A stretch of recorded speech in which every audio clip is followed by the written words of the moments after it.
મીઠું આપણે ખરીદતા હોઈએ તો એ વખતે આપણે 2 થી 3 વસ્તુ જનરલ જોતા હોય છે. એક વસ્તુ કે મીઠું આયોડિન યુક્ત છે કે નહીં, અને બીજા નંબરની અંદર મીઠું એ ISI માર્કો છે કે નહીં.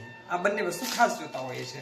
પરંતુ તમને ખ્યાલ છે કે ભારતની અંદર મીઠું કેટલા ટન એક્સપોર્ટ થાય છે, અને દર વર્ષે ભારતની અંદર ઘણા મોટા લેવલે મીઠું ઇન્ડિયાની અંદર બને બી છે અને ભારતની અંદરથી આપણું એક્સપોર્ટ પણ થાય છે. અને એમાં બી ગુજરાત પાસે તો દરિયા કિનારો છે, તમને ખ્યાલ હશે.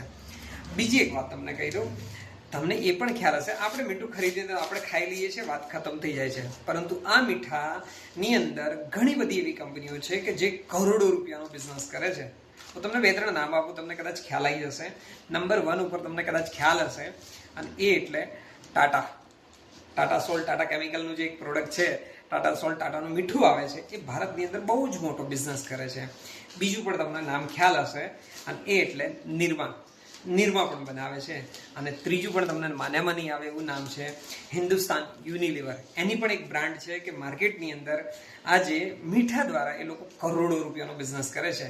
અને આ મીઠાના આપણે ખરીદી લઈએ છીએ, આની કારણે ઘણા બધા લોકોને, જે રીતે ટ્રાન્સપોર્ટ બિઝનેસ છે, અગરિયાઓ છે, એવા ઘણા બધા લોકોના આનો ફાયદો તો થાય છે. એના કારણે એમને કામ મળે છે, રોજગારી મળે છે. પરંતુ શું આપણે બિઝનેસ કરી શકીએ? જો તમે પણ મારી સાથે શીખી અને બિઝનેસ કરવા માંગતા હોય મીઠા માટેનો, અને FMCG પ્રોડક્ટની અંદર એન્ટ્રી લેવા માંગતા હોય, અને એ પણ ભારતની અંદર તમે ક્યાંયથી પણ છો, અને ઘરે બેઠા બેઠા તમે તમારો બિઝનેસ સ્ટાર્ટ કરવા માંગો છો, તો હું તમને મારો આ નંબર આપી દઉં છું. ત્યારે પણ તમે મને કોન્ટેક્ટ કરી શકો છો, ઓનલી ફોર બિઝનેસ માટે. તો આ માહિતી મને મારી પાસે હતી, તો મેં તમારી સાથે શેર કરી મીઠા માટેની.